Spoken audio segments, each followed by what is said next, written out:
At dinner with my family, my fiancé whispered, "Your mom's accent is so embarrassing. How do you even handle it?" I didn't react. I just finished my meal, thanked my mom, and went to sleep. The next morning, she walked into the kitchen and found her engagement ring sitting on my mom's table, right where the insult happened.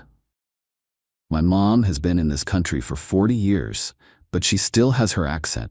It's thick, a little musical, and it's the sound of my entire childhood.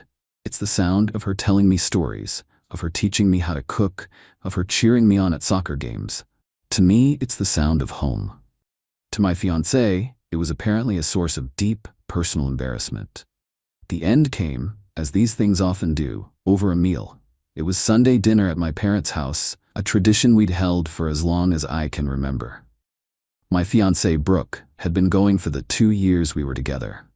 My parents loved her, or at least, I thought they did. They welcomed her into our family without a second thought. My mom, especially, treated her like the daughter she never had.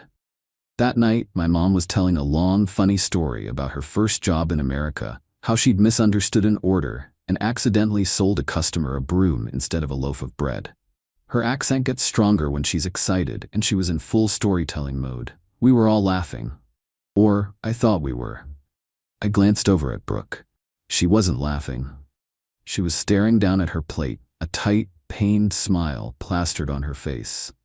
Later, while my dad was clearing the table and my mom was getting dessert, Brooke leaned over to me. We were sitting at the old oak table my grandfather had built, the same table I'd eaten at my whole life.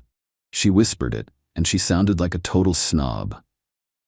"Your mom's accent is so embarrassing. How do you even handle it?" I didn't react. I didn't say a word. I just felt this deep, profound stillness settle over me. It was like a bell had been struck in a quiet room, and the vibration of it just hung in the air without revealing the absolute emptiness of everything I thought we had. I had heard little things before.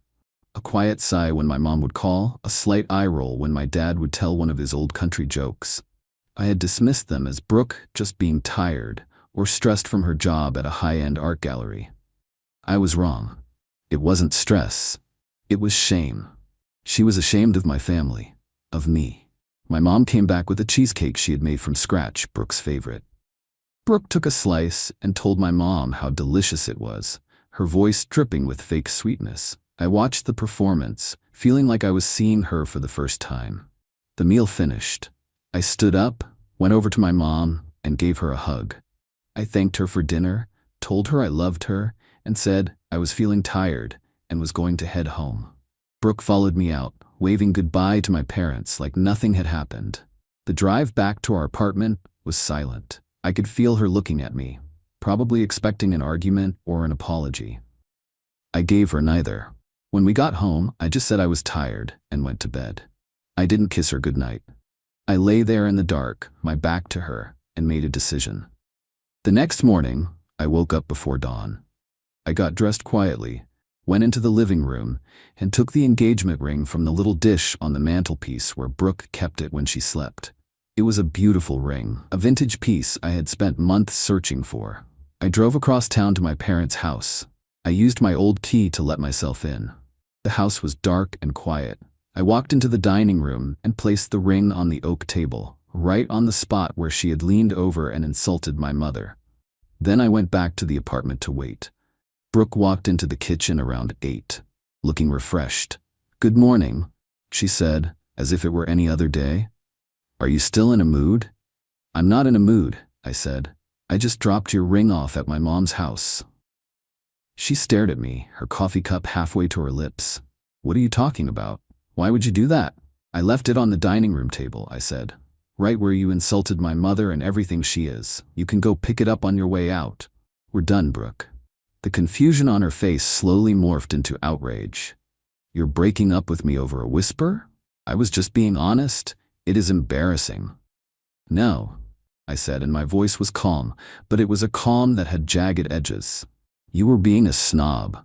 You sat in her home, ate the food she cooked for you, and you mocked the voice that taught me my first words. That's not honesty, that's cruelty.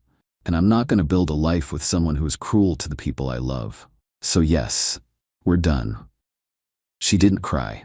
She got angry. She called me a mama's boy. Said I was overreacting, that I was throwing away the best thing that ever happened to me. I just stood there and let her yell.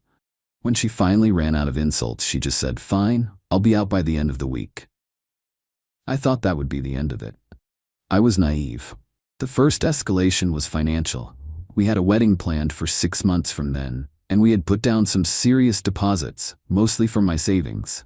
The biggest one was for the venue, a trendy, upscale event space that Brooke had insisted on. The deposit was $20,000, and it was non-refundable. A few days after she moved out, I called the venue to cancel. I explained the situation and asked if there was any possibility of a partial refund. The events manager, a woman with a slick corporate voice, was not helpful. "I'm sorry, sir," she said, "but the contract is ironclad. The deposit is non-refundable for any reason." Something about her tone felt off. I did a little digging. It turned out the venue was owned by a holding company. After a few hours of searching through public records, I found out who was on the board of that company. Brooke's uncle, a wealthy property developer named Richard, was a majority shareholder. She hadn't just picked a venue she liked. She had picked a venue that would funnel our money directly into her family's pockets. And they had no intention of giving it back. The next call was to Brooke. She answered on the first ring. "I just called the venue," I said. "They won't refund the deposit." "I know," she said, and I could hear the smirk in her voice. "Contracts are a pain, aren't they?" "You knew?" I said. "You knew they wouldn't refund it because it's your uncle's company. You should have thought about that before you decided to throw our future away over nothing," she said, and hung up. So that was the game. She wasn't just going to leave, she was going to make sure it cost me. The next front in this little war was our friends. Brooke started a smear campaign that was both vicious and effective. She told everyone that I had a weird, unhealthy attachment to my mother, that my mom was a meddling, controlling woman who had never liked her, and that I had broken off the engagement in a fit of rage because Brooke had dared to stand up for herself. A lot of our mutual friends, people I had known for years, bought it. I was a quiet guy, and Brooke was a social butterfly. She was more believable. I started getting texts from people telling me I needed to apologize, that I was in the wrong. My best friend Dave was one of the few who called to get my side of the story. "She's telling everyone you're a mama's boy who freaked out on her," he said. I told him what she had actually said, what the insult was. Dave was quiet for a long moment. Then he just said, "Wow, that's low. My grandparents have accents. That's messed up." But most people didn't have that perspective. They just saw the narrative she was painting. The poor, victimized woman and her unhinged, mommy-obsessed ex-fiancé. The final straw, the thing that made me realize I had to fight back, was when she involved her parents.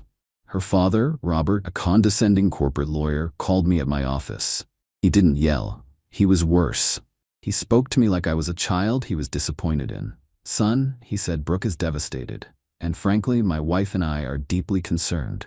This impulsive behavior, this hostility, it's not the man we thought our daughter was going to marry.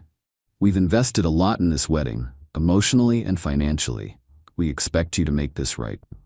"Make it right how?" I asked. "Apologize to Brooke, go to counseling, and we can get this wedding back on track," he said. "And we expect you to cover our expenses for the dress and the invitations we had already ordered." I just laughed. "You expect me to pay for a wedding dress for a woman who mocked my mother in her own home and who is now trying to steal a $20,000 deposit from me through her uncle's company?" He went cold. "I suggest you reconsider your position. You don't want to make an enemy of my family." He hung up. That was a threat. And I was done being the quiet, reasonable guy. I spent the next week planning. I knew I couldn't beat them in a game of he said, she said. I needed proof. I needed leverage, and I knew exactly where to find it. Brooke had a younger sister, Qley. Qley was the black sheep of the family. She was an artist, a free spirit, and she had never bought into her family's snobbish, materialistic world. We had always gotten along. I knew she had seen the toxic side of Brooke her whole life. I decided to take a long shot. I met Qley for coffee. I laid out the whole story. The insult, the ring, the venue deposit, the smear campaign, the threat from her father. She just listened, shaking her head. "I'm not surprised," she said when I was done.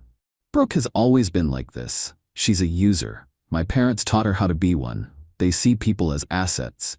You were a good, stable asset until you weren't. Then she told me something that changed the entire game. The art gallery Brooke worked at, the one she was so proud of, was in serious financial trouble. The owner was an old family friend, and he was secretly looking for a buyer. And Brooke's plan, the one she had confided in Qley, was to use the money from our wedding, the generous gifts from our guests, and the startup fund she expected my parents to give us, to buy a stake in the gallery and become a partner. Her entire future was dependent on our wedding going forward. And the $20,000 deposit she was trying to keep from me wasn't just spite. It was seed money for her new life. A life that didn't include me, just my money. She's telling everyone at the gallery that you two are still on track, Qley said. She's already negotiating her partnership deal, acting like the money is a sure thing. I had my leverage. The next day, I had my lawyer draft a letter. It was addressed to the owner of the art gallery.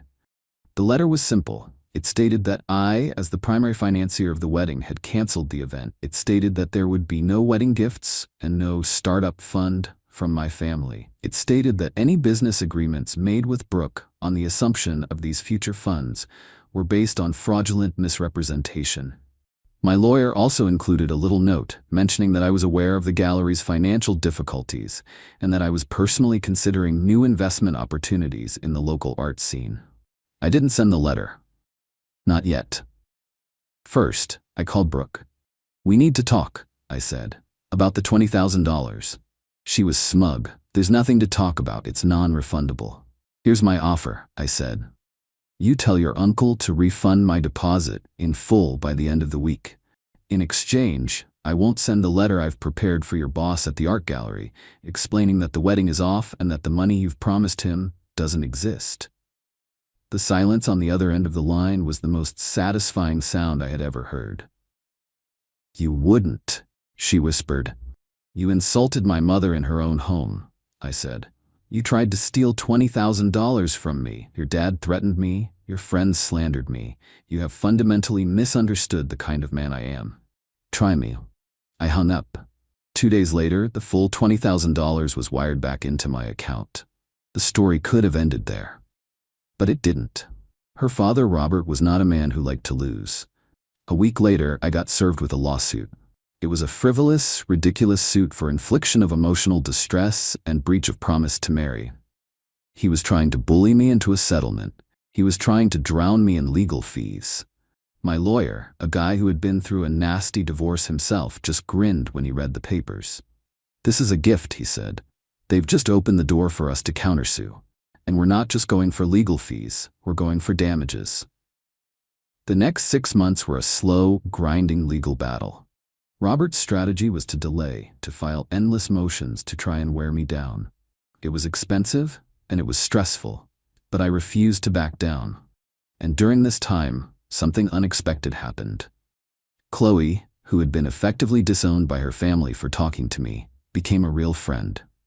We would meet for coffee once a week just to check in. She gave me updates on the family's meltdown, and I would tell her about the latest legal nonsense. She was my lifeline to sanity. My lawyer decided it was time to play hardball. We filed a motion to depose Brooke's uncle, Richard, the owner of the venue. We wanted to ask him, under oath, about the company's refund policies and whether he had a personal financial interest in keeping my deposit. The day before the deposition, my lawyer got a call. It was from Robert. He wanted to talk about a settlement. We met in a sterile conference room at a neutral law office. It was me, my lawyer, Brooke, and her father. Brooke wouldn't look at me. Her father did all the talking.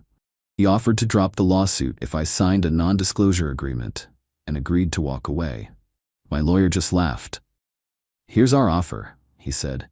"You will drop your frivolous lawsuit. You will pay for all of my client's legal fees, which currently stand at just over $30,000. And your daughter will write a formal handwritten letter of apology to my client's mother for the disrespectful and hurtful comments she made." Robert's face went purple. "That's outrageous." "Is it?" my lawyer asked. "Because our next step is to depose your brother-in-law about his business practices. Then we will depose every single one of Brooke's mutual friends who participated in the slander campaign. We will ask them, under oath, what Brooke told them and when. We will make this the most expensive, embarrassing, and public breakup in this city's history.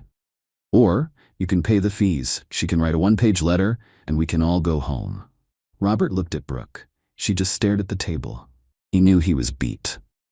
A week later, a check for my legal fees arrived at my lawyer's office, and a single crisp envelope arrived at my parents' house.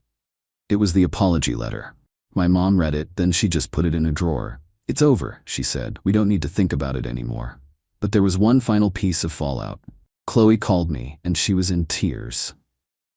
Her parents had cut her off completely. They had taken her off the family phone plan, canceled her car insurance, and told her that as long as she was friends with me, she was no longer their daughter. "I don't know what to do," she cried. "I have nowhere to go." "Yes, you do," I said. I had an empty spare room in my apartment. I told her she could stay with me, rent-free, until she got back on her feet. It was the least I could do. She had risked everything for me for the truth. The last I heard, Brooke lost her job. The gallery was sold to a new owner who wanted his own team. Her partnership deal, built on a foundation of my money, evaporated. She had to move out of her expensive apartment and back in with her parents. I saw her once a few months ago at a farmer's market. She was with her mom, and they were arguing. She looked stressed, unhappy. She saw me and her eyes widened for a second. I was with someone new, a woman I had met volunteering at a local charity, a woman who had met my parents and had spent the entire dinner laughing at my dad's jokes and telling my mom that her accent was beautiful. Brooke just stared. She saw the life she could have had, the life she had thrown away because of her own ugly prejudice. I didn't smile. I didn't smirk. I just looked away and kept walking. My mom's accent is the sound of my heritage. It's the sound of resilience, of love, of a life built from scratch in a new country. It's not embarrassing. It's a badge of honor. And I will never again be with someone who is too small to see that.